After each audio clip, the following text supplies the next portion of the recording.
சாத்தியமில்லாத அறிவிப்புகளை வெளியிடுகிறாரா ஸ்டாலின்? அண்ணாமலை காட்டம். ஒசூரில் விமான நிலையம் அமைக்கப்படும் என்று முதலமைச்சர் ஸ்டாலின் அவர்கள் சட்டசபையில் அறிவித்த போதே அதற்கு பல விவாதங்கள் எழுந்தது. ஒசூர் மக்களின் நீண்டகால கோரிக்கைக்கு செவிமடுத்து முதல்வர் அவர்கள் சிக்ஸர் விளாசி இருக்கிறார் என்று ஒரு பக்கம் திமுகவின் உடன்பிறப்புகள் சிலகாகித்துக் கொண்டிருக்க, மறுபக்கம் விமான நிலையம் அமைப்பது என்பது மத்திய அரசின் கட்டுப்பாட்டில் வருவது என்று ஒரு பக்கம் விவாதம் நடந்தது. ஒன்று, விமான நிலையத்தை அமைக்க மத்திய அரசு ஒப்புக்கொண்டிருக்க வேண்டும், அல்லது அதற்கு முன்னரே அதற்கு ஸ்டிக்கர் ஒட்டிக் கொள்வதற்கு திமுக தன்னுடைய முயற்சிகளை தொடங்கியிருக்க வேண்டும்.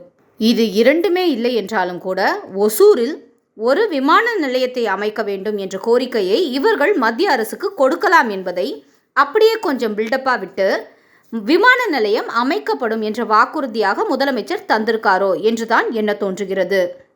இந்த விவரத்தை நாம் கொஞ்சம் புரிந்து கொள்ள ஒசூர் பற்றி புவியியலையும் நாம் கொஞ்சம் பார்க்க வேண்டும். தொழில் நகரமான ஒசூர் தமிழ்நாட்டின் ஒரு முக்கியமான பகுதியாக இருந்தாலும் அது தமிழகம், கர்நாடகம் மற்றும் ஆந்திரா ஆகிய 3 மாநிலங்களின் எல்லையில் அமைந்துள்ளது.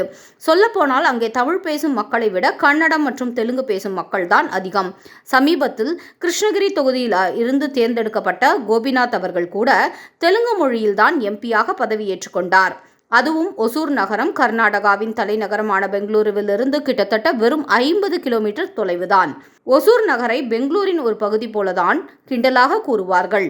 அந்த அளவுக்கு பெங்களூருக்கும் ஒசூருக்குமான தொடர்பு மிக மிக முக்கியமானதாக இருக்கும் நிலையில் பெங்களூருவில் புதிய விமான நிலையம் அமைக்க மிக பிரம்மாண்டமாக திறக்கப்பட்ட போது அதற்கு பெங்களூரு மக்களிடையே சலசலப்பு எழுந்தது நினைவிருக்கலாம். ஏனெனில் பெங்களூரு நகரத்திலிருந்து மிக மிக தொலைவில் நிர்மாணிக்கப்பட்டது அந்த விமான நிலையம். ஒசூரில் விமான நிலையம் வேண்டுமென்று பல ஆண்டுகளாக கோரிக்கைகள் இருந்தபோதும் சற்று கூட சம்பந்தமே இல்லாமல் மிகவும் தூரத்தில் விமான நிலையம் அமைக்கிறார்களே என்று பெங்களூரு மக்களை புலம்பினார்கள்.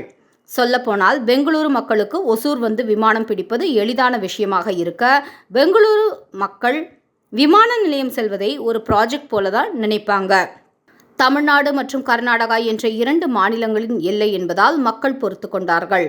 குறைந்தபட்சம் ஒரு உள்நாட்டு விமான சேவையாவது ஒசூரில் இருந்தால் நன்றாக இருக்கும் என்பதுதான் ஒசூர் மற்றும் பெங்களூரு மக்களின் கனவாக இருக்கிறது.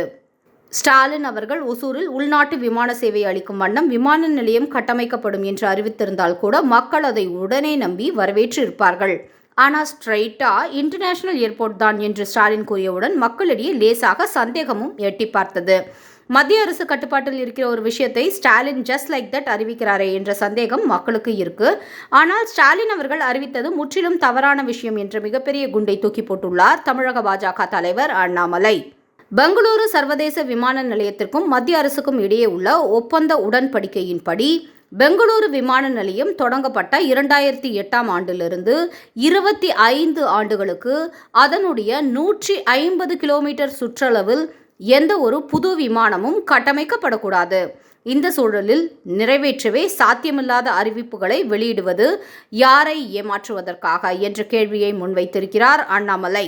அண்ணாமலை அவர்களின் இந்த குற்றச்சாட்டின்படி பார்த்தால் சட்டசபையில் ஸ்டாலின் அவர்கள் அறிவித்தது ஒரு வெற்று அறிவிப்போ என்ற சந்தேகம் எல்லோருக்குமே ஏற்படுகிறது.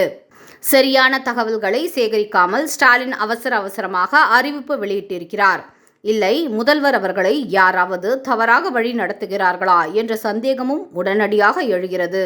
எது எப்படியோ ஒசூரில் ஒரு உள்நாட்டு விமான நிலையமாவது கட்டமைக்கப்பட்டால் மகிழ்வது 2 மாநில மக்களும் தான் என்பதில் எந்தவித ஐயப்பாடும் இல்லை.